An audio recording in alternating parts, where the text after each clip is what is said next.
So I am going to start off a bit about myself, about my journey, how I ended up working for Forward Trust, and where I am today. Um, I'm sorry, but I have a really exciting PowerPoint presentation to show to do, mainly to help me remember where I'm going, because I will go off on a tangent if I don't have something to stick to. Let me just get that up.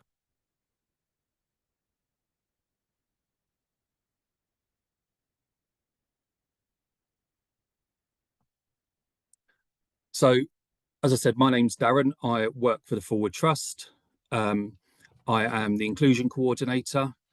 I'm just going to try and move my. Oh, there we go. That's a little picture of me when I was 11, 12 years old. I just started secondary school, I think. Grew up in a large working class family in Maidstone in Kent. And growing up, I was born in the 70s. Growing up in the 80s and 90s, I knew I was different to my siblings, the other boys at school, but I could never really obviously understand why. There was a lot of discrimination in the media towards gay men at the time, obviously with the AIDS epidemic, and the right-wing media, who are never very kind to anyone unless you're white, straight, and male generally. And my dad was a Daily Mail reader, so reading some headlines, which I'll show in a moment, I remember reading. I, I I kind of understood what was going on with gay men, I guess, but didn't really understand that that was me, until I started secondary school around this age in this picture. And obviously, friends at the time were talking about fancying girls and that, and I was just like, really, really, you fancy them? And I obviously didn't, and it come to the realization that I must be gay, and it was no the early 90s. I started secondary school in 1990, and it was different times then, and it was very difficult seeing the adverts for awareness around AIDS with the tombstone cracking and falling over, and like I say, the right wing media, there was no positive role model, shall I say, in the media, in film, television, in the newspapers. Every gay man was a victim of something. Homophobic bullying, assaults, AIDS, and I was scared. I was really scared. So kind of went through secondary school, keeping my head down, went to college and started part-time work in a pub, and found alcohol. And it was like a savior. And I'm not going to pretend like all my drinking and using was horrific and terrible and everything, because there were some bloody good times. I think a couple of my brothers are in this webinar, and there was some very messy nights out with my brothers, and like on bank holiday weekends going out and getting tanked up and pulling patio heaters down and going up and having a tactile vomit in the toilets and back on the chili vodka shots. There was some really good times, and my drinking, I think, was, looking back on it, my attempt at connection with people. I was a different person when I was drinking. I was confident. I was a bit of a tit. I was a bit of a laugh, and I was hiding who I really was. And I found putting on an act far easier under the influence of alcohol. So working in the pub was great. I started off just glass collecting, and then going behind the bar.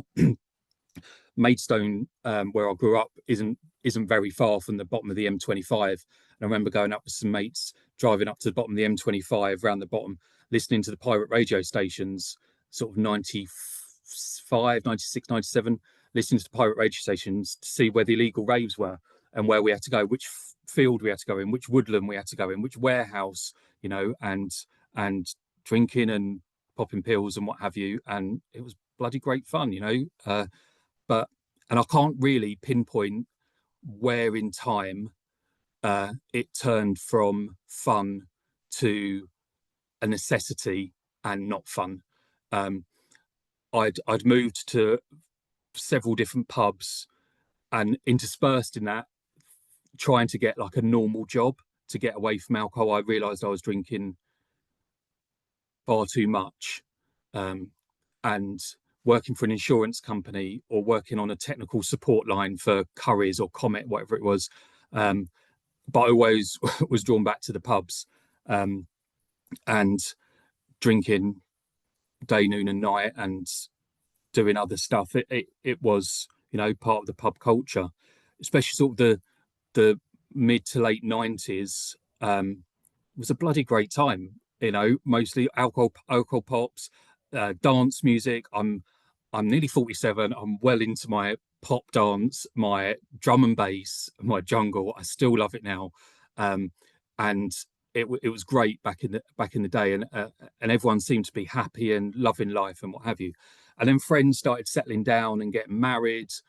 Um, in 2000, I moved up to Glasgow for a job, and I thought then that this would be the opportunity for me to come out and um, be myself. That kind of happened. I came out, and early 2000s spent many a messy night in Delmonico's or any of the other gay pubs up in Glasgow, um, and it was great. But again, it affected my work, it affected my mental health and my physical health, and I moved back home. Again, thinking a fresh start. Um, and then sort of mid 2000s onwards, I lost job after job. I was homeless, so I was either sofa surfing or rough sleeping. Um, I'd been to my GP a couple of times, more than a couple of times, for some support, and my arse had barely sat in the chair, and it was handing me a leaflet for AA and NA. And I tried to go to those meetings, and it's just not for me. That the structure of them and the premise of them is just not for me. And there was no, from my GP, there was no exploring why I was using, my reasons for using, my depression or anxiety. So over the years, my mental health, physical health, just got worse and worse. And I am a proud mummy's boy, an absolute proud mummy's boy. I love my mum to bits. Still speak to her every day now. But I could see the pain and hurt I was putting her through. It was horrible. I'd go on the missing list for days on end, and people thinking I was dead. Kent Police and National Missing Persons were putting out alerts for me, and I could see that, and I felt the guilt. I really did feel the guilt, and tried to get help a couple of times. But mental health services at the time, and unfortunately still occurs now, want you to be 6 months abstinent. Housing, when I went to local council for support with housing as a single male with no dependents, there was obviously no help available. I did go to a charity in Folkestone, I don't know, maybe 10 years ago now. And they asked what I wanted to do about my drink and drug use. And I said that, I wanted to drink socially. And literally the woman laughed at me and said, come back to us when you're serious about giving up. So I, I, I had no feeling of anyone wanting to help me. I've just felt lost in the system. At the same time, I was still struggling with my sexuality. I'd come out, but I was never happy as a gay man. That's, I think, why my drinking and using continued. I had what I now know as internalized homophobia, a lot of internalized homophobia, aimed not just towards me, but towards others as well. And, it's something that I see in the clients I work with now, and I'll talk about my work in a moment. But it is really, really tough. So anyway, after years and years of abusing my body left, right, and centre through drugs and alcohol, putting my family through lots of shit, especially my mum, it was coming up to my 40th birthday, and I knew that if I didn't sort myself out then, I was not going to be around much longer. I was either going to try and take my life again, or my body would just go. And especially when you've been rough sleeping, there's nights where you try and close your eyes and you just think, I hope I don't wake up in the morning. I hope something takes me. You know, through that period, I was lying, cheating, stealing from whoever and wherever I could, family, friends, supermarkets, to get my bottles of vodka. I'd just gotten back into a pub in the lead up to my 40th, and I'd I'd gone on the missing list again because I knew that I couldn't continue, and the staff were worried, obviously, about me and what have you. Um, so I thought, right, fuck it, I'll go into hospital. The staff called an ambulance for me, so the ambulance comes to the pub, which is highly embarrassing, you know. And the ambulance took me away, and I just broke down with the ambulance because it was the first time it was all everything I said to them was the truth, and it was almost the whole truth. I didn't go into full details. Um, was in hospital for a couple of days. One of my brothers came up, who I think's on this call, and said, "Daz, you need to sort yourself out." So he booked me a B&B for a week, bought me a couple of cases of beer, and said, "I'm doing this for you. Sort yourself out. You need to do something for us now." So on my 40th birthday, I walked into the Forward Trust hub in Dover, obviously via about 6, 7 pubs in town to get the courage to walk in to that place, because, you know, asking for help is fucking daunting. It's really daunting, especially when you're 40. And I was still struggling with my sexuality. You know, I haven't always minced around with painted nails and what have you. I was sort of out as a gay man, but very much still sort of half in and a half out the closet, if you know what I mean. So I went into Forward, and honestly, oh, my voice is breaking. Might get emotional. I do apologise. It was the first time in my adult life that I'd felt listened to. I felt heard from the moment I walked through that door. And I'm not just saying this because I work for them now.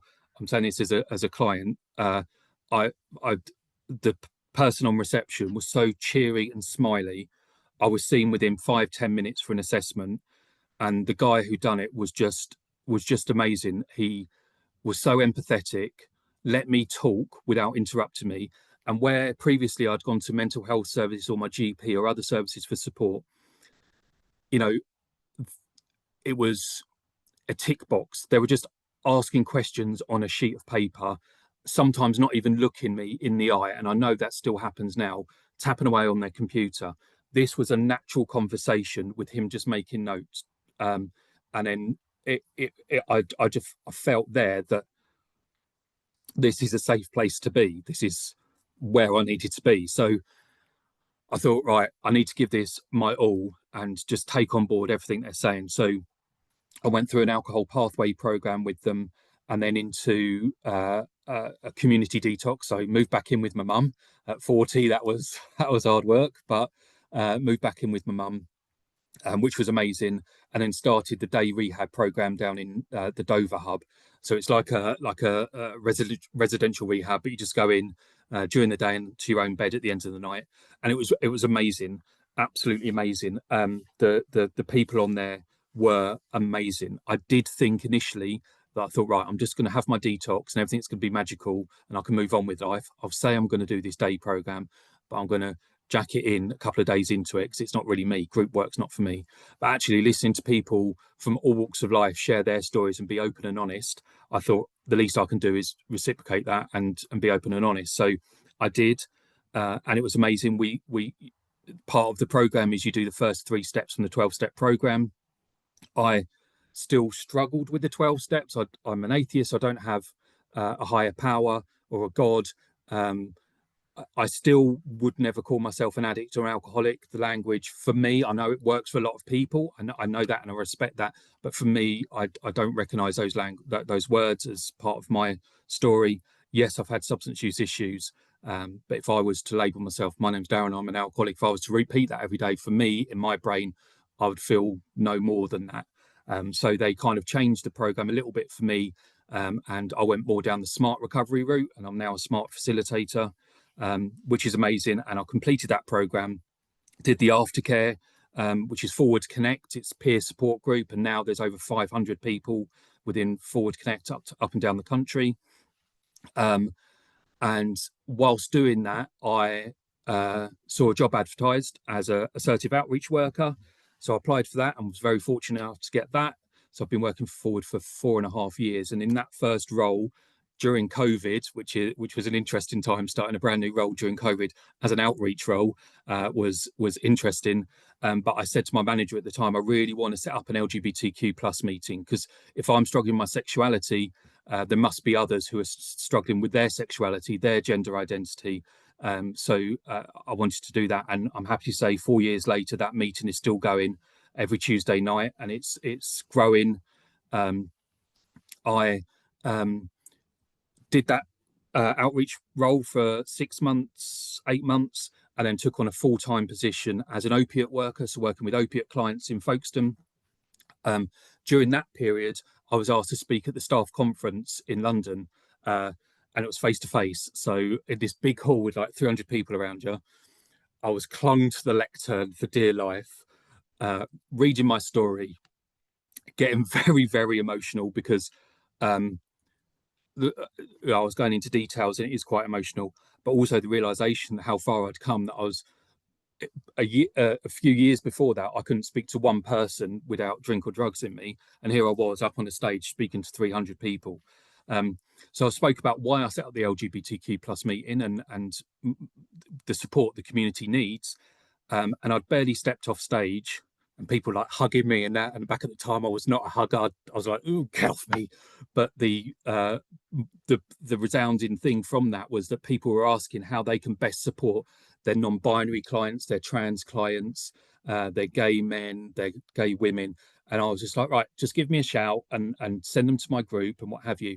And over a period of time, that kind of sideline of my work, on top of my 70 odd opiate clients, was getting more and more. And we realized that there was a need for more dedicated support for the LGBTQ plus community. So for the last 2.5 years, that has been my role, supporting the community, building on self-worth, self-confidence, addressing internalized homophobia. We have a lot of clients coming through at the moment, especially men involved in the chemsex scene, which I won't touch on now, because we have a speaker in part 2 of this webinar series at the end of June who will give in-depth information about the chemsex scene.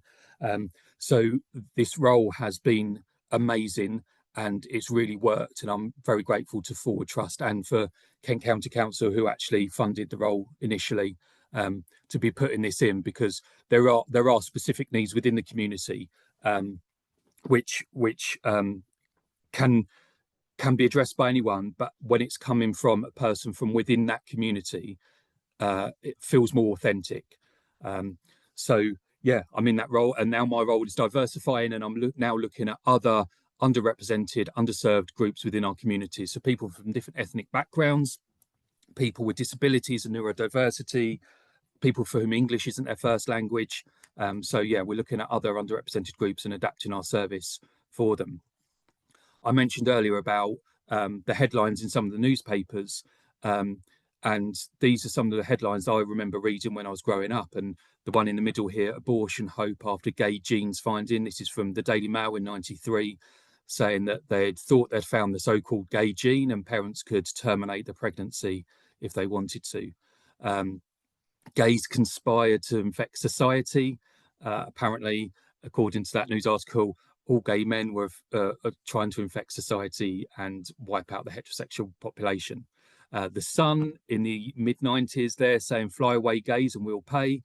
Some were going to pay for a one-way ticket to Norway. Why Norway? I'm not quite sure, to try and get rid of gay people from the UK. What we're seeing there in the 90s, we are seeing to a similar degree among the trans community now. And, you know, the media always have to gun against someone. And if it's not the gays or the trans, it's the boat crossings and it's the illegal immigrants and what have you. So, you know, there's always someone being hurt. And I find a lot of gay men, especially that I work with my age, around my age, sort of mid-40s coming into the 50s, have a lot of internalized homophobia and have a lot of strong feelings that are associated with how they've been brought up and the news and everything they've been reading as they were growing up. Discrimination still exists. I was in hospital 9, 10 years ago, and hooked up to a drip because of my alcohol withdrawals, in a bad mental place. And the nurse asked me if I had a girlfriend coming to visit, and I said no, that I was gay, and she told me to go to the chapel to pray. Now, as an atheist, I was offended as an atheist that somebody was trying to put their religion on me. I respect everyone's religion, obviously, but for her to push that on me to go to the chapel was offensive. I didn't find it offensive at the time that she was sending me to the chapel because I was gay, because I still believed that who I was inherently wrong. So I was discharged from hospital, and then obviously carried on drinking and using. Within the last 18 months, I've been supporting a trans client of mine who has been receiving transphobic comments from the clinical psychologist at our local hospital. Again, this is still happening now, and not just within NHS settings, everywhere. I've had clients who have been referred to so-called conversion therapy by community leaders. Conversion therapy has no place in 2025. It's been banned in many countries around the world, yet the UK is still lagging behind. If you've not heard of conversion therapy, it's too in-depth to go into now, but I would certainly look up conversion therapy. There's been a couple of BBC documentaries that are still available on YouTube. And services, mental health services, even drug and alcohol services, the NHS still lack knowledge around LGBTQ plus issues, especially around chemsex issues. And like I say, we'll do a session on chemsex in part 2 of this webinar. So what can we do? What can you do to enhance your services to include LGBTQ plus people? Always ask questions. Never be afraid to ask a question about how somebody identifies, how they want to be addressed, and what that identity means to them. How I identify as a gay man will be completely different to how the next gay man comes along that identifies. I I still get people coming up to me saying, "Oh, I've always wanted a gay best friend. Let's go shopping." I can't tell you how much I hate shopping. I hate it with a passion, with an absolute passion. So, everybody's completely different. Everyone within the community has got their own identity. So asking people what it means to them to be a gay person or a trans person is huge. And really show interest in what people are talking about. And if you don't know about a subject, just ask. I do think it's really important that all services have a baseline knowledge about LGBTQ plus issues, and the support, the dedicated support that's needed. But asking questions about people's lifestyles, the substances that are being used. And it's really important to remember that there's so many substances around these days. I know when I was going back, when I started popping pills back in the 90s and that I knew what I was getting, with all this synthetic opiates and etc. around at the moment. It's really difficult. There's such a wide variety. It's really difficult to know. So asking people what the substances are, especially around chemsex, is really important. Having visible displays of LGBTQ support within your services is massive, and it's a really simple thing. Having posters up in reception, not just a tick box exercise, but having LGBTQ plus support groups, one-to-one support, and having those advertised throughout your service. A couple of years ago, I introduced some rainbow lanyards for staff to wear. It's inclusive rainbow, branded with forward branding. But staff wearing this, people coming into service know that they're a safe person to open up to. And having dedicated LGBTQ plus support is really beneficial, especially if it's run by someone from within the community. Personal belief, and I hear it quite often, that if you don't see yourself represented within a service, that service isn't for you. So having somebody who is from within the LGBTQ plus community is huge. Increasing staff diversity, so you represent the local community. Advertise jobs in small little Polish newspapers. Advertise jobs in ethnic magazines, LGBTQ plus magazines. Don't just advertise on LinkedIn. Get into that community and represent the people that are living within, that you are serving. And challenging discrimination is huge. It's massive.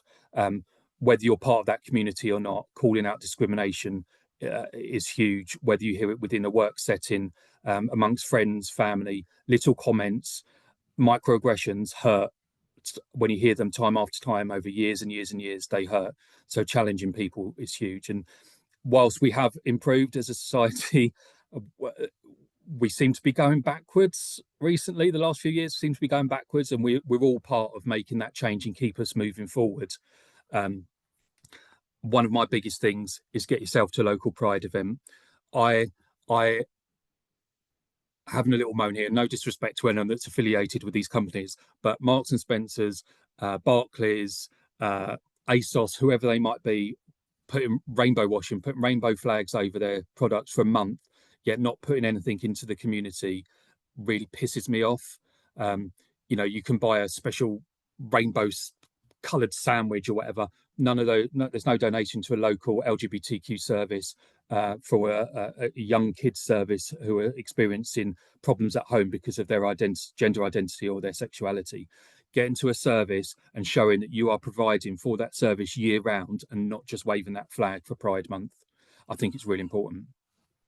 Anyway, I've probably waffled on for, if you can hear a noise, by the way, that's my dog snoring, so I do apologise. I've probably waffled on for long enough now.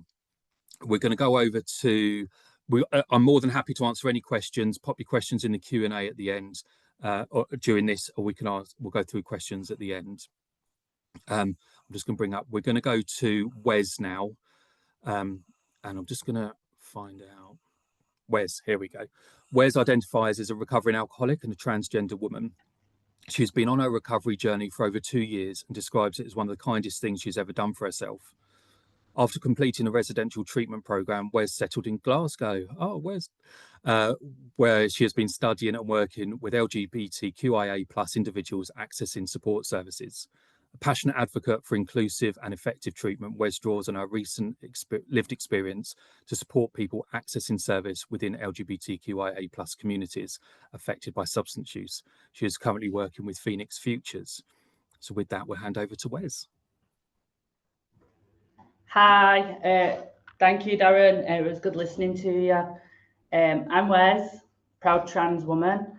I'm just going to touch a bit on my journey from the very beginning, when I first realised that I had issues with my gender identity. I'm going to touch on my treatment when I accessed that, some barriers and stigma that I faced along the way, and some examples of the good care that I received. So right back to the beginning, from the ages of 4 years old, something did not feel right within me. And I remember being made to feel so different and strange, and I never felt a part of.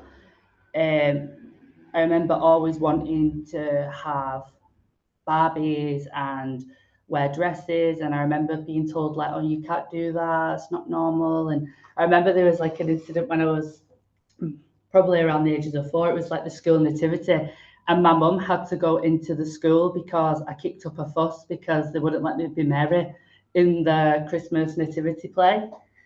So obviously from the ages of 4, I felt different and strange, and I did experience a lot of childhood trauma, which did result in me shutting down. So I never really spoke about how I was feeling. I kept a lot of it to myself. I feel like I was just misunderstood and just labelled from a really young age. And I feel like from a young age as well, there was a lot of untreated mental health for a child to be experiencing.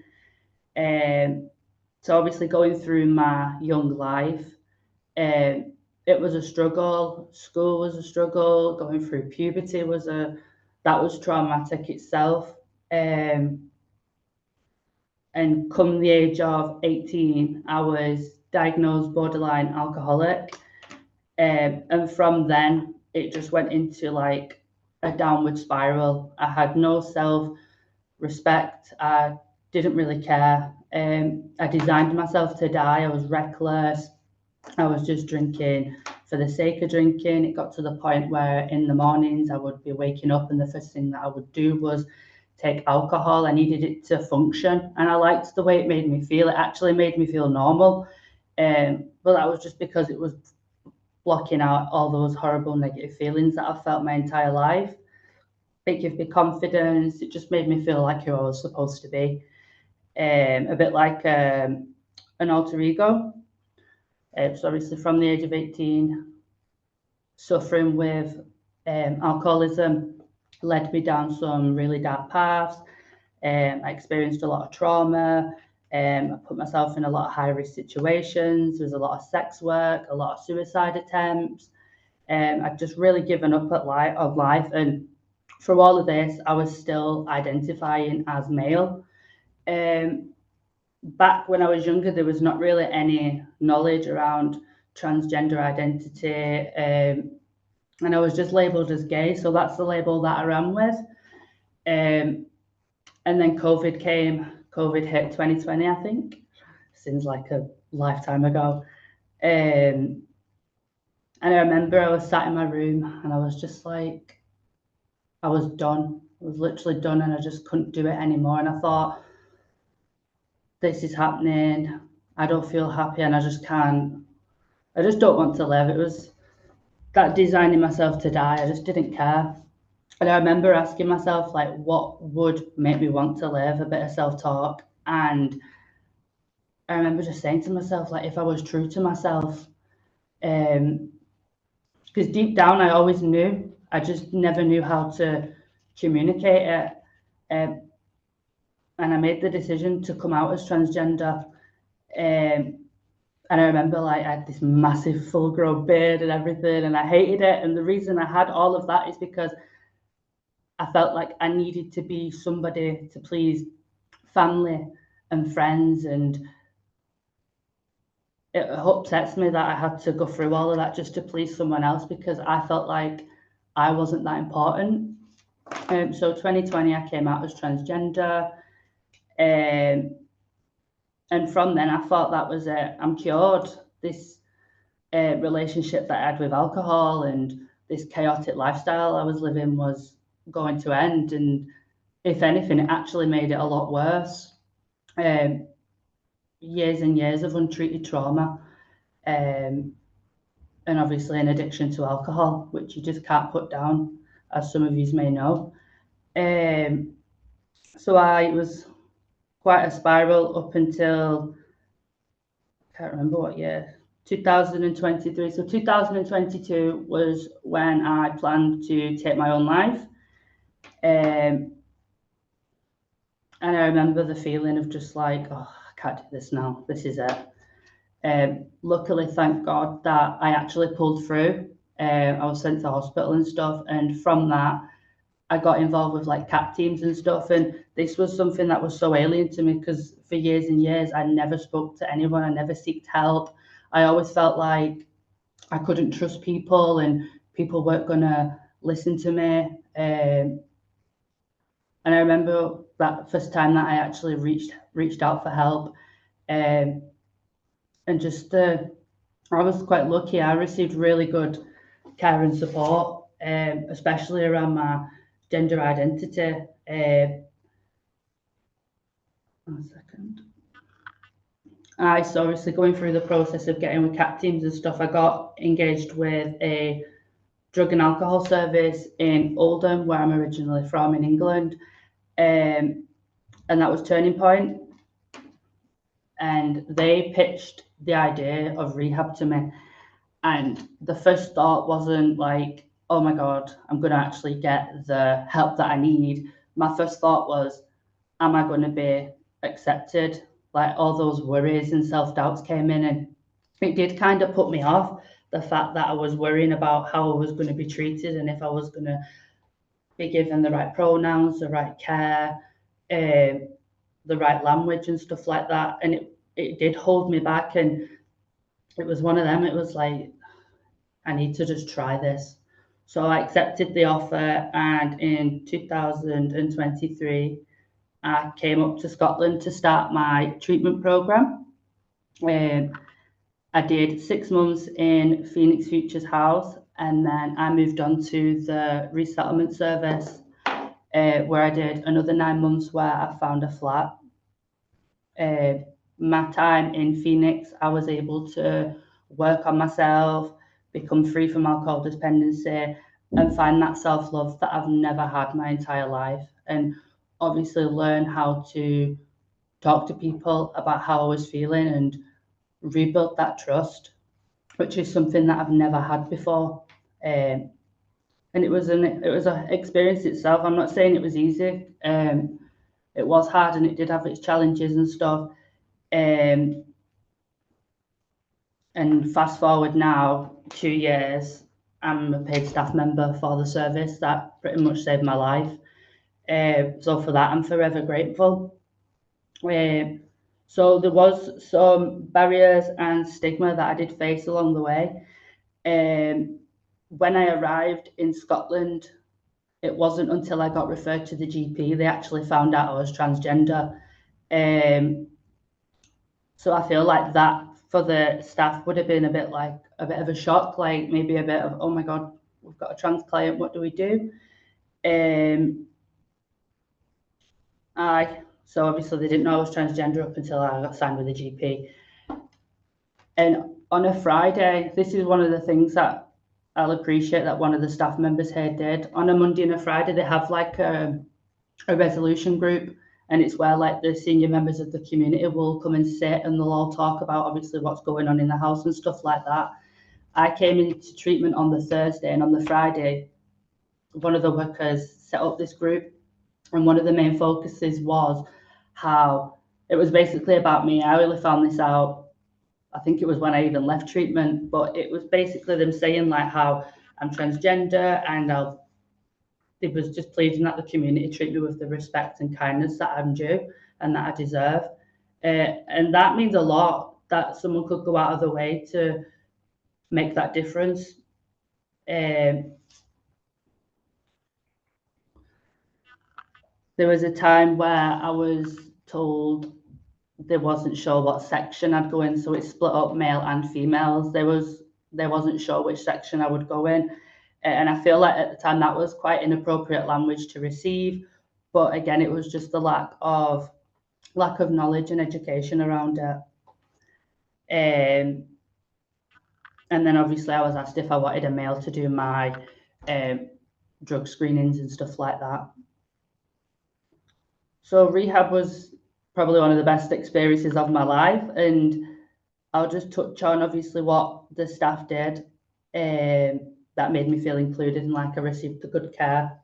So the staff educated themselves off their own back. They think they requested the extra training.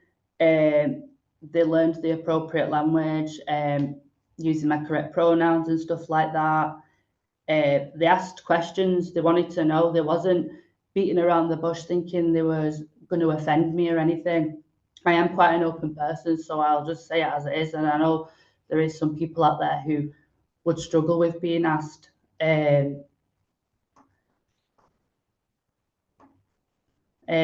allowed me to celebrate Pride. I remember it was my first Pride sober. And I obviously asked if it would be possible if we could attend the Pride, and they even went to the effort of having Phoenix Futures Pride t-shirts made, which I think was really beautiful. And I've still got that t-shirt today. It sits proudly in my fur jacket collection. They allowed me to have access to female bathrooms, female sections, female like the groups and stuff. Every Wednesday they'll do like a gender specific group. I was able to gain access to that. I feel like I've just pure rambled. I've drank so much coffee today, right? So just bear with me.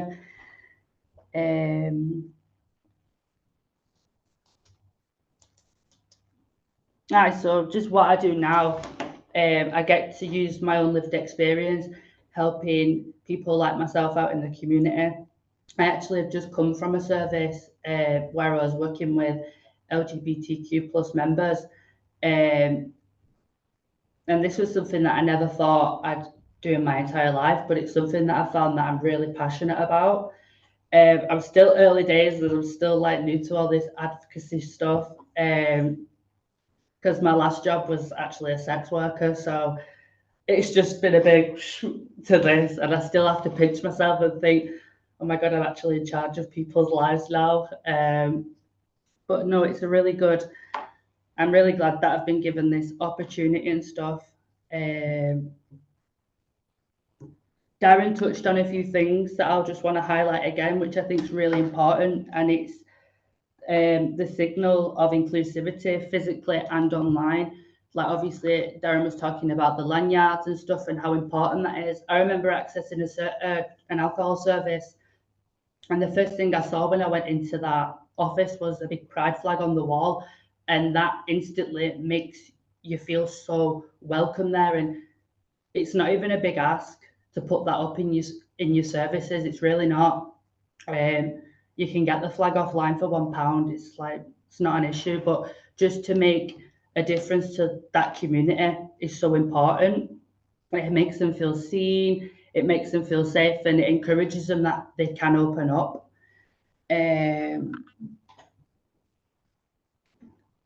Another thing is obviously be aware of clients' backgrounds regarding gender identity, and have acceptance that alcohol and drug like misuse can be linked to gender identity and sexuality, and not to assume. I've seen it many a times where people will assume someone's partner just based on their gender and not their sexuality, and that's something that I think's inappropriate and does definitely need to change. And just the training, keep training your staff, keep requesting more training, maybe have somebody live come into the service who's a part of that community and give some training and advice and help them with appropriate language regarding pronouns and stuff like that.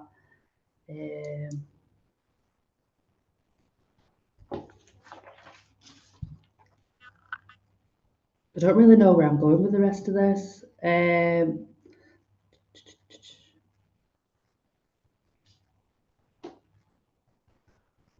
actually do genuinely think that's me, so I just want to end it with this.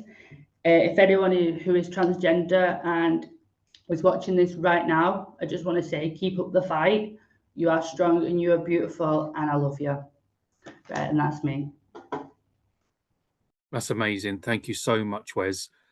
That I think the key thing there is the staff training around LGBTQ plus issues and the correct use of pronouns and identities, and simple little things like people asking, do you have a partner, rather than do you have a boyfriend, do you have a girlfriend? Little things like that make such a difference, you know, because I know that if I've been asked in the past, apart from that time in hospital when I was half off my tits, when people said, have you got a girlfriend, I'll just say no. Do you know what I mean? Because I was that insecure about my sexuality.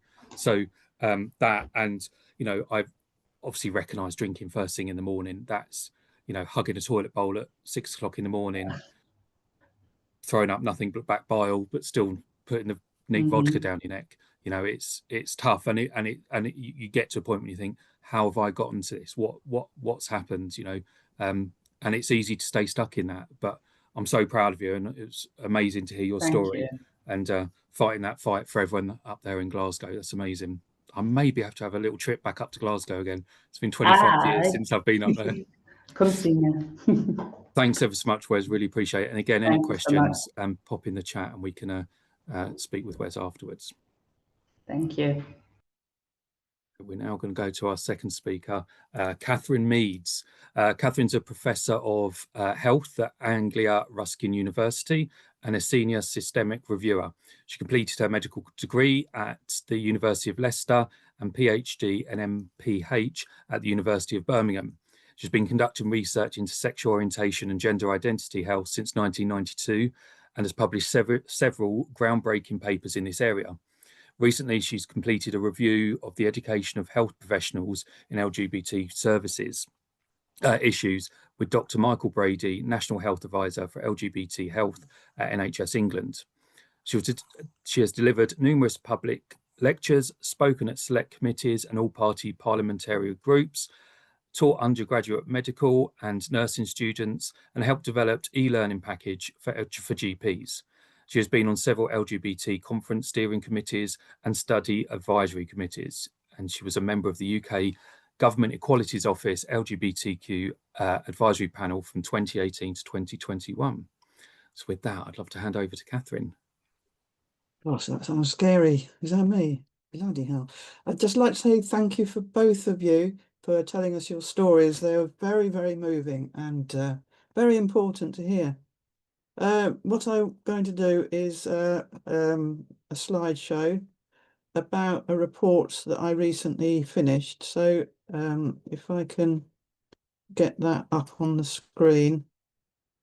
Where's the slideshow from beginning? Gone. Right. Hopefully, is that okay? Is that working? Okay. Right. So I'm talking about a report that I did for a charity, along with my team, Nigel Sheriff, Letitia Zeman, and Kay Aranda from Brighton. And this was to a charity called Drink Aware, which is a charity funded by the alcohol industry, supposedly to help people who have alcohol problem issues. So a bit about me. So you've had some of my bits, but essentially I've been an activist in the LGBT community since the 1980s. And then I've had the great good fortune to be able to work in academia and research. And now I'm in a lovely position of being able to do LGBT research as part of my academic work. And it's only taken about 30 years to be able to get to that position, but it's marvellous.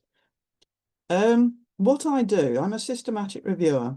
So I put together research that's already been published or made available by charities and other places, rather than doing the individual research with participants. So it's the sort of work that you do for NICE, National Institute for Health and Care Excellence, and it helps policymakers make policy on the totality of the evidence that's available on a specific topic. So this systematic scoping review I'm talking about was about drinking amongst the LGBTQ plus community. So we did a lot of we were approached by Drink Aware to do this project. They knew that there was a higher prevalence, but they didn't know how much and what evidence there was available. And they thought that there were significant barriers to accessing mental health and physical health care for LGBT people. So what they wanted us to do was do a rapid scoping review to show them the best evidence. But it wasn't just about the prevalence, but also what would help. What international evidence is there about interventions and protective factors that actually would help people? So I can quite understand why, you get fed up in the LGBT community of finding out that there's higher rates of this and higher rates of that and all the negative stuff. It's a very deficit-based approach to a community. So, within the LGBT community also, we have a lot of assets that people tend to forget about. So we have a very strong charity area, which is working on a tiny minuscule amount of money and doing an awful lot of good work within the community. And I was particularly interested in doing this scoping review because it was going to look at the evidence on interventions and what actually works for LGBT people specifically. So this is a sort of rough idea of what we were doing. I'm not going to go through all this in detail, but it gives you a general idea of the methods that we were using to find out about prevalence and interventions. So what did we find? There were 32 studies comparing sexual orientation to heterosexual drinking. These published studies, Office for National Statistics reports, other charity reports. All of them showed worse alcohol misuse in sexual minority people. There is far less information around trans and non-binary communities and their drinking. There was 5 non-comparative studies, so much less information available. What we did have suggested that there was a high rate of drinking overall in trans people compared to cisgender people in the UK. So basically, the idea of Drink Aware was actually correct. So, and we had plenty of evidence to show that there are high rates of problem drinking. So in the interventions, we found 28 studies. So it's quite remarkable how much information we actually found around what might help LGBT people. Some effectiveness of various forms of counselling and psychotherapy methods, such as behavioural couple therapy, CBT, and mindfulness, seem to work for some people. So the causes that we found, lack of family support was a big problem. So there's next one was minority stress. There's been a lot of work around minority stress and how it's impacting on people and their feelings and how they see themselves. There's a high rate of homelessness in the LGBT community, high rates of mental health problems. There are cultural and social factors. So a lot of the gay men's community, for example, a lot of the events are in pubs and clubs. And, you know, if you go to Pride, at the end of Pride, there's a lot of people getting very drunk, which I don't find terribly prideful. And I find it a bit problematic that, you know, there's so much expectation within the community around alcohol use. And surprisingly, there was high rates of at least one parent with excessive alcohol use. So what I did here is put some quotes that we found from some of the research, which sort of really spoke to people who are, you know, the people from Drink Aware. We put some of these in so that they really understood what was happening for people in the community. So, you know, for example, I'm a trainee doctor and be considered successful, but hide the fact that it's a daily struggle, often deal with depression and alcohol dependence, etc., etc., etc. For many people, there's significant damage and it remains a factor in the present. And, you know, in the second quote, the woman felt that she'd really let her family down by, I mean, this is sort of internalized homophobia. And it's like, how do you deal with that when, you know, the people who are so important to you feel that you're not what they wanted? So there are people who've written about how it felt when they tried to access things like Alcoholics Anonymous. So, you know, when I started in AA before my transition, I was sometimes misgendered and people thought they misheard my masculine name. After transition, I would have fear that they'd be outed somehow, rejected from the group, which would mean that I would lost my support and recovery. To be honest, I still have that fear, and the fear that if I got outed in AA, I might get outed in the wider community outside of AA. Never disclosing sexuality, feel more relaxed in LGBT services. So this last quote is from Monty Moncrief, who runs the London Friend service and did a report about the alcohol use issues for people accessing London Friend. So what we have is higher rates and a wider social environments acting on alcohol use, and difficulties accessing mainstream alcohol use services. Evidence that LGBTQ+ specific groups are more accepted where they're available, and that the stuff should be co-produced with the LGBTQ+ community. And there needs to be more research around several aspects that was not very much shown in the research. So you can get a report available from here, and we published a bit. But I think one of the main messages for me, you know, I started in the LGBT community in the 1980s, and I was a young adult when Section 28 came along, and you know that profoundly affected my mental health at the time, and so much so that it stuffed up my career for 10 years. So I feel terribly sad for what's happening at the moment, you know, with the trans community, and how the negative messages in the press and the media are really going to be impacting on people's lives. And the more that organisations like Drinkaware take us seriously and believe that our issues are important, I think that's, that's something we need to really think about. It's the messages that organisations give to us to say that we are important, that we are worth looking after. Anyway, I shall stop there. Thank you very much.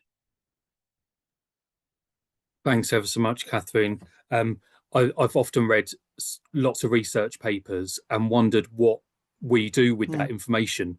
We've seen it time and time again, how prevalent alcohol use especially is. And more recently, I suppose, around the chemsex scene, what do we do with that information? And again, there's a lack of information around trans and non-binary people and substance use. So it's amazing that you found lots of interventions and that it is out there. Yes. Well, that's a very good point, actually. What do you do with the information that the researchers produce? Hopefully, it can then help to drive services. If some of the people on this webinar are providing services, maybe they can look at some of the evidence around interventions and start to apply those within their community and advertise to the LGBT community that they've got a specialist LGBT service that that people can access locally. And that might make a huge amount of difference, like it did to you and Wes. Absolutely. Find somebody who will help.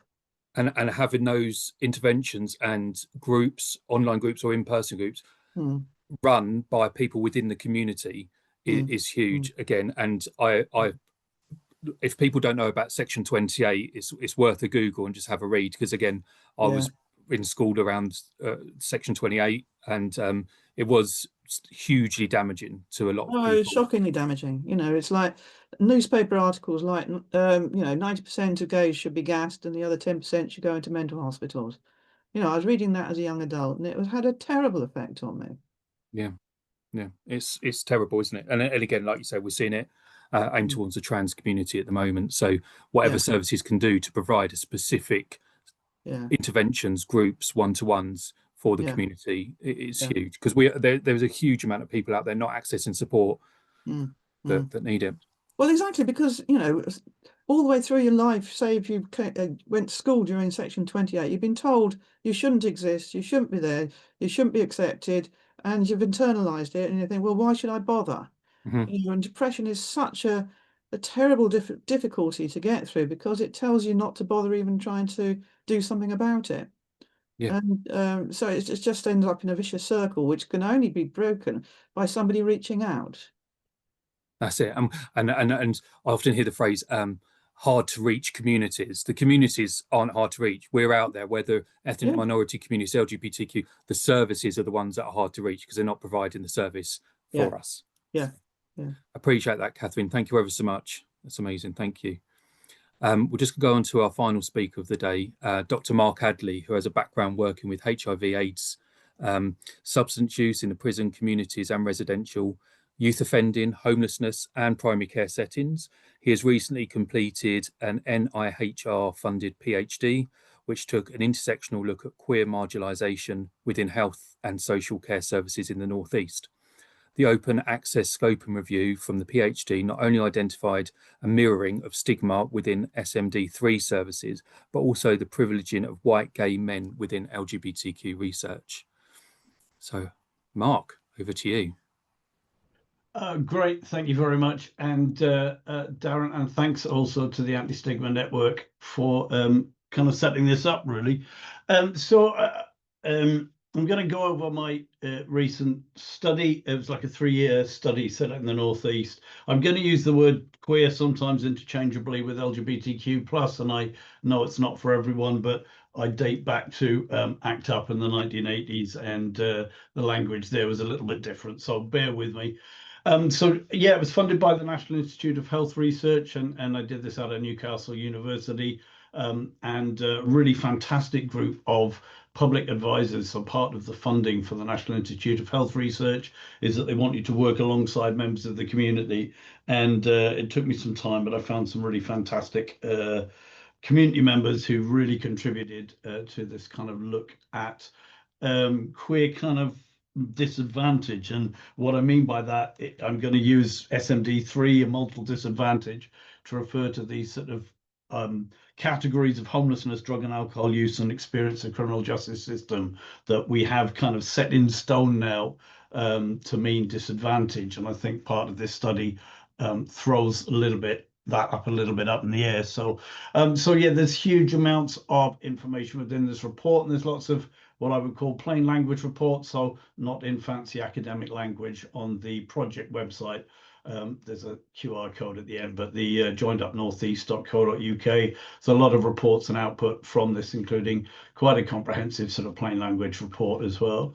So just very briefly, a little bit about me. I was street homeless and engaged in IV drug use from the ages about 16 to 21 back in the 80s. And I was caught between queer friends and drug using friends and not belonging to kind of either group really, which kind of informed, I think, a lot of my position in this research.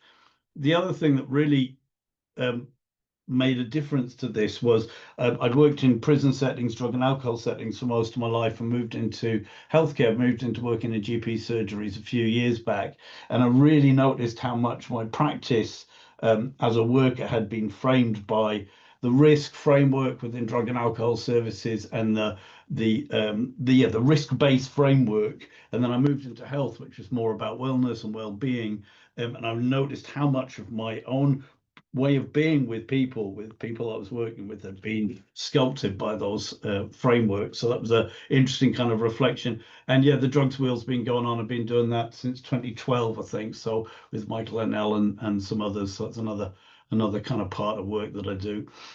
So huge, basically was no information other than this really great LGBT Foundation report from 2020 around experiences of disadvantage, queer disadvantage. So again, homelessness, drug and alcohol use, criminal justice system, etc.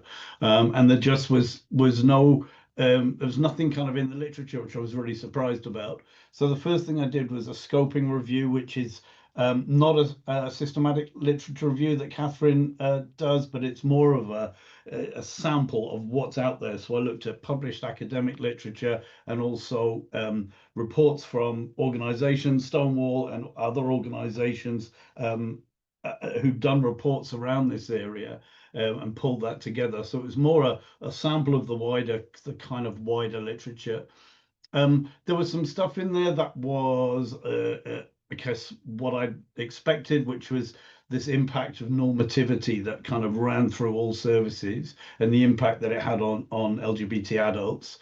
And then other things I saw as we went on that were more surprising, really. So there was this shunting of queer people. They were viewed as being other than people's main bit of work and passed around so that normal working practices could continue. And then, not surprisingly, and I think Wes touched on it, experiences of stigma and also anticipation of stigma act as barriers to people accessing and using services.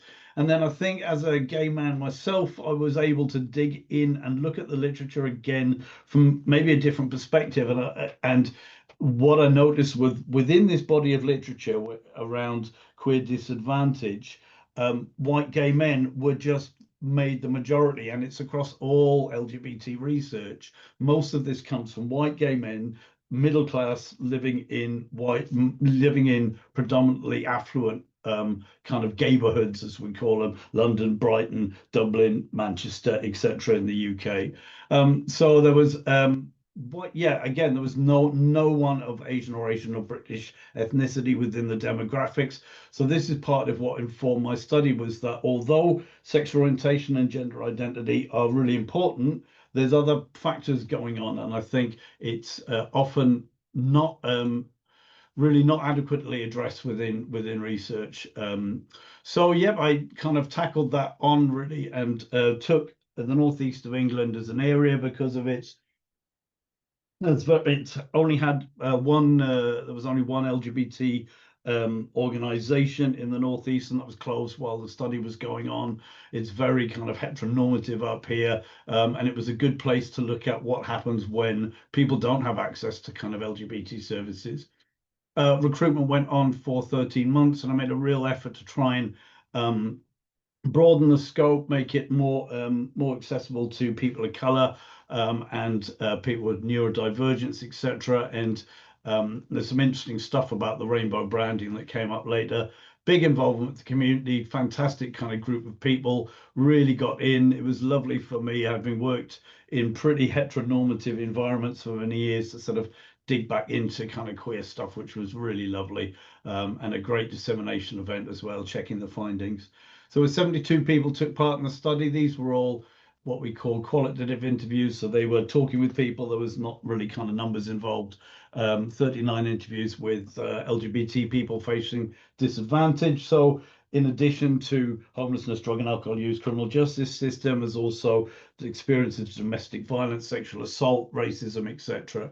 So really kind of broaden the view of what disadvantage looks like. And 33 with professionals. And I made a real effort in both of those groups to look into the margins. So LGBT people of color were really, their voices were really quiet, and I had to redesign the study in order to make sure that they were involved. It took a lot of extra kind of work and thought and consultation. And with professionals too, while it was easy to access sort of very LGBT friendly staff who were maybe queer themselves, etc., I also wanted to hear from those who were who felt resentful about LGBT kind of issues, and thought that anything LGBT was something to do with woke politics, etc. And I wanted to bring their views in as well, because it was important to get for me to get a realistic picture. So just quickly through some of the themes. So there was a kind of wider theme around the impact of commissioning on core groups. This quote here from Katie, who was a drug service worker, and Katie was lovely, and I really don't want to do, it's not her real name, don't want to do a misservice, but I think that there's not enough in place for us to go, right, let's target every minority community there is. Let's target every demographic that isn't white men. Like, there's just not enough resources available. So there's a key demographic, I'll use inverted commas, in drug and alcohol homelessness services around this white, apparently heterosexual, heteronormative male, age 35 to 45, in and out of jail, using opiates and crack cocaine, etc. And this becomes this core group within the service. And it's fun, and you step back and look at where that comes from. And of course, you know, having worked in drug services for years, you look at that old Home Office funding, you look at reducing reoffending, you look at reducing visible homelessness, and how government agendas and policy and politics kind of create this funnel effect down that makes this most important group, which is the white heterosexual male, becomes the most in need group, and everybody else is seen as other than, and it's really not kind of questioned and thought about much. It was just like, that's who we're here to deal with, that's our main group, they're most at risk. Again, this risk framework. So these other groups are really nothing to do with us. And this othering happened.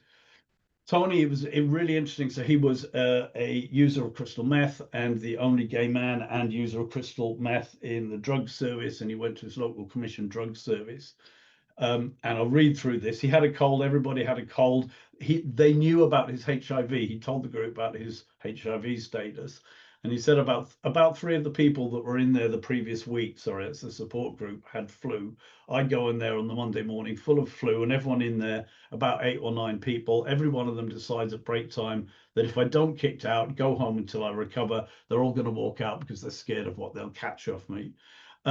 So in a way, that stigma, it wasn't that surprising. Experienced similar things myself from other people using drugs. What was the key factor for me was that the staff didn't address it. And there was this real collusion by staff in services. And again, I really don't want to point the finger at hardworking staff in drug and alcohol services, because, you know, everybody goes to work and they do what they can do.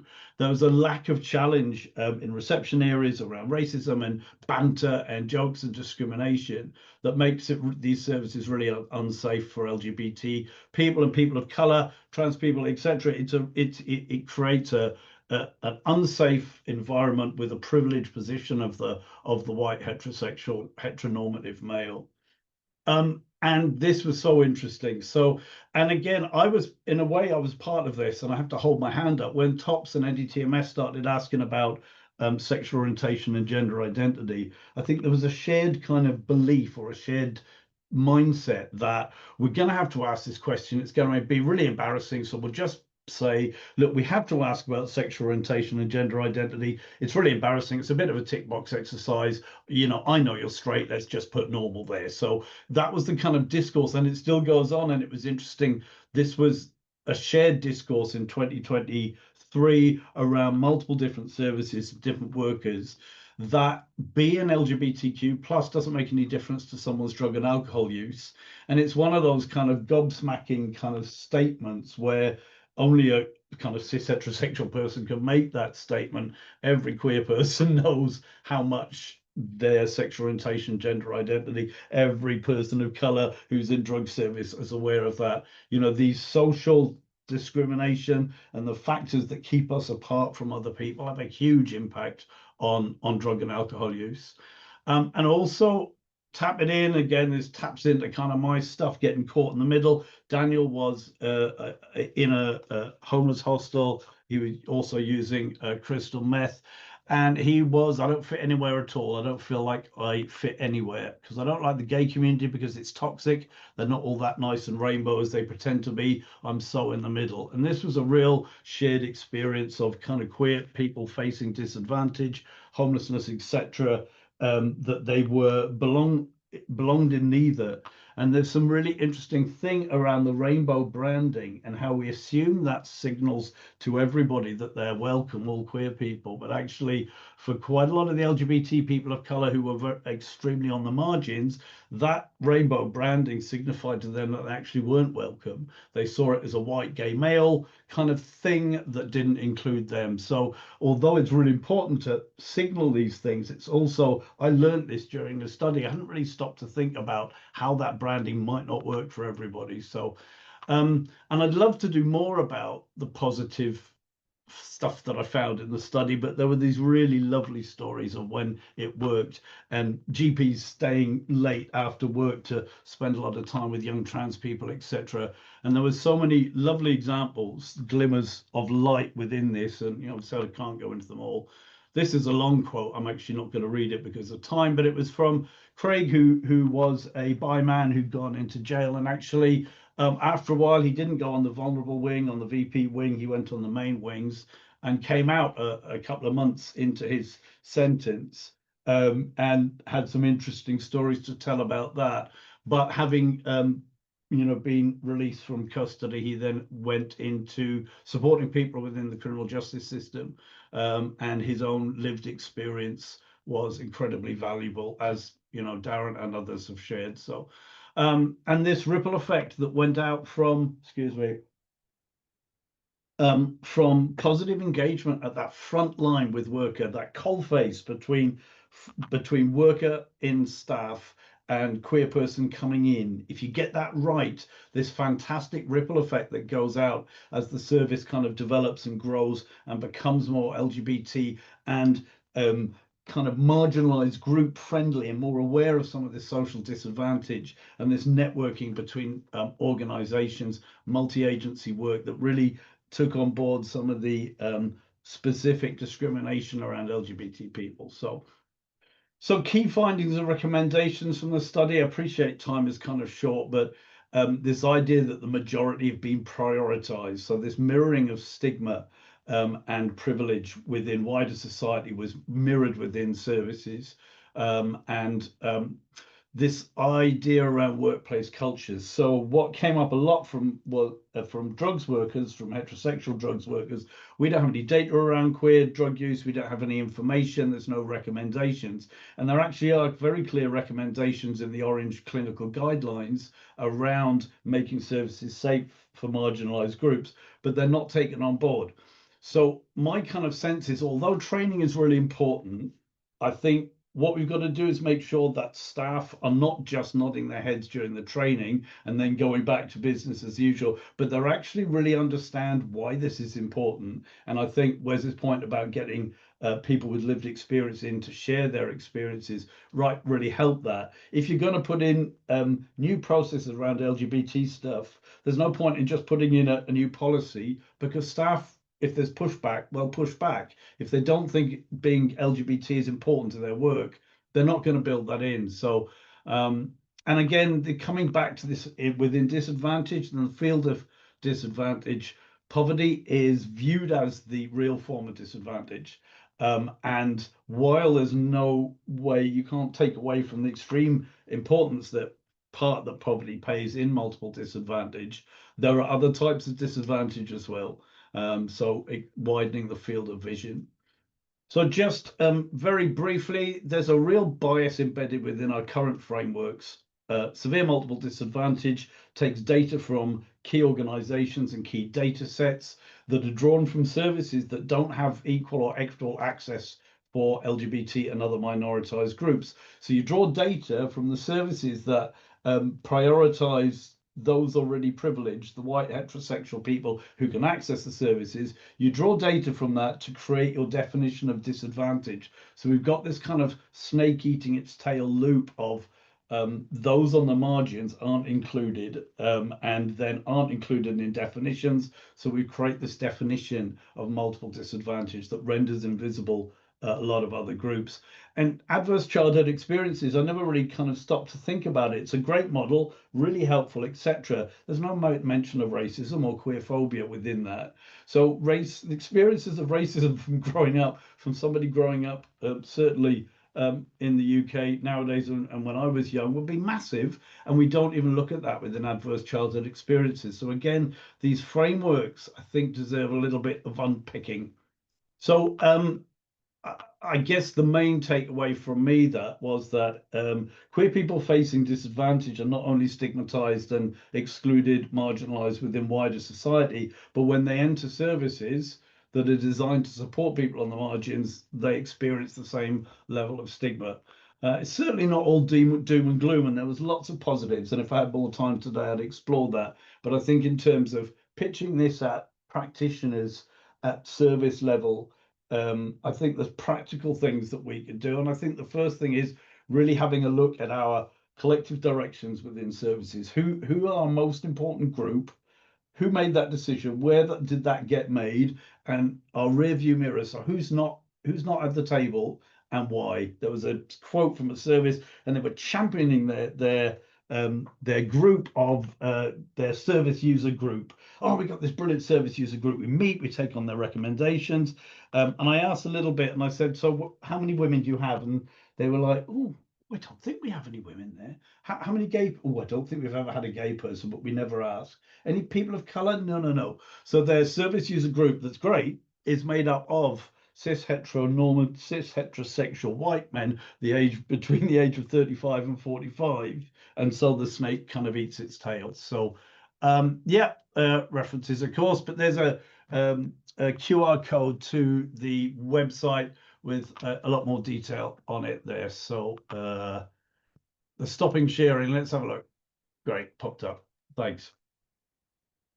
Thanks ever so much, Mark. That was really interesting, and you know, it might seem a bit backwards at the moment, but when Lucy, Lisa, and I were talking about doing this webinar, we were really conscious of not just having white male gay man's voice, and I know we're conscious of that in Forward Trust, because that voice has been heard for a long time. And yes, white gay men do need support, but actually there's a whole raft of other people out there that need the support as well. And you know, giving everybody a voice is huge.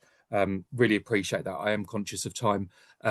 We've got questions in the Q&A section. We will answer these questions via an email through the mailing list. We can answer those now, but I wonder if we can just do a couple of quick ones. If Wes, Catherine and Mark are able to answer. There's one here: I work in a male prison, which in itself adds some barriers for the LGBTQ+ community. I'm part of the drug and alcohol team, and we have some trans clients in the past. Did anyone have any advice or resources that would be helpful or beneficial for us in supporting those clients? Yeah, if you sounds kind of rubbish, but if you look at my scoping review, there's stuff in there around prisons. There's some really lovely things. So there was just one story. The prisons wanted to foreground LGBT stuff as part of their inclusion kind of agenda that they had to do for the prison service. So they set up an LGBT support group, and they put it in the main visible part of the main wing, so that anybody attending this group would have to walk past everybody, and everybody would be able to see that they were LGBT and attending the group. And they surprisingly didn't have any attendees, so they went, well, we don't have any LGBT people in the prison. So it's that kind of stuff, isn't it? Have a look at the scoping review, and there's some bits in there. There was some interesting stuff around prisons in there. So I would suggest that they ask people what would help. I think that's one of the biggest things that we find, that, you know, Yeah. get out and ask people what support they did. I did a trans focus group up in Canterbury a couple of months ago, and I don't know, you know, what we should be providing for trans people. Let's go out and ask them. And I know Bent Bars for the prison service have a really good support network. You can just Google Bent Bars. It started off as a pen pal service, I think, but they do a whole lot more than that now. Mm. See if we can just do one more question before we. There was one question about, can we send our slides around, and I'm quite happy for that to happen.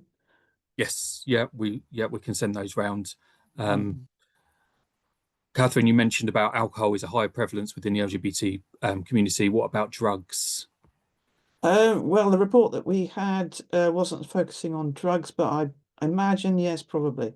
I mean, other reports that are going back years have found high rates of illegal drug use, I mean, amongst the community. And it's just all reflection of the minority stress that we're facing and trying to self-treat with all of this stuff, because the society has been pretty hostile to us. Absolutely, and from the work I do, drug prevalence is far higher within the queer community. Not just alcohol; it's far higher, especially around ketamine, cocaine use, MDMA, and with the chemsex issues over the last sort of 5-10 years, getting more and more people coming through with methadone, HB, GBL, and crystal meth. We're seeing a lot of people coming through with that. So. I think local services, if you're running a service and organisation, just Google LGBTQ drug support and drug training, and there's lots of organisations out there, not just with data but with practical information. I know Stonewall and the LGBT Foundation have got lots of practical information. For Forward, we're just redesigning our website at the moment, and we're going to have a dedicated page and information section on there as well. So yeah, just get out there and ask. And ask the community what would work. I live in Deal in Kent, near Dover. What would support my clients in this area would be completely different from central London, would be completely different from Birmingham. Finding out what support is needed within your specific areas would be amazing.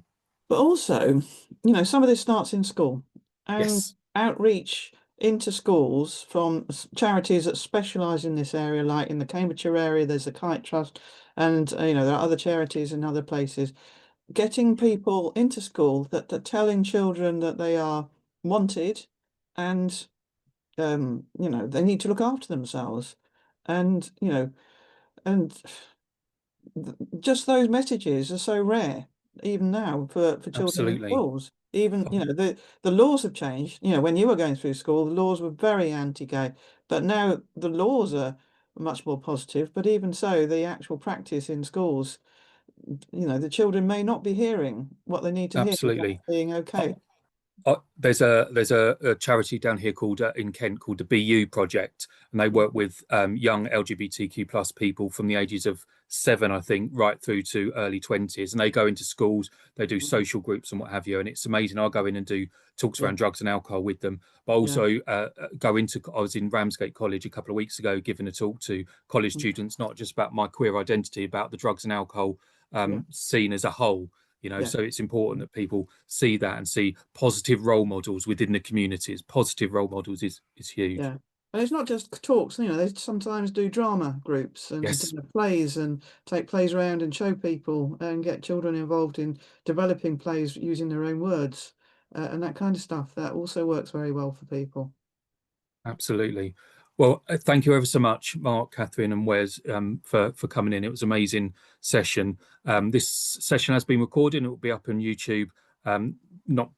Not immediate, I don't think, in a couple of days, I would have thought. And we have got the second part of this 2 webinar session on the 27th of June, where we've got some more amazing speakers. So yeah, feel free to book tickets and come and join us then. But I just want to thank Wes, Catherine and Mark yet again, and the Anti-Stigma Network for hosting this webinar. Thank you. Thanks, everyone. Bye. Thank you. Bye.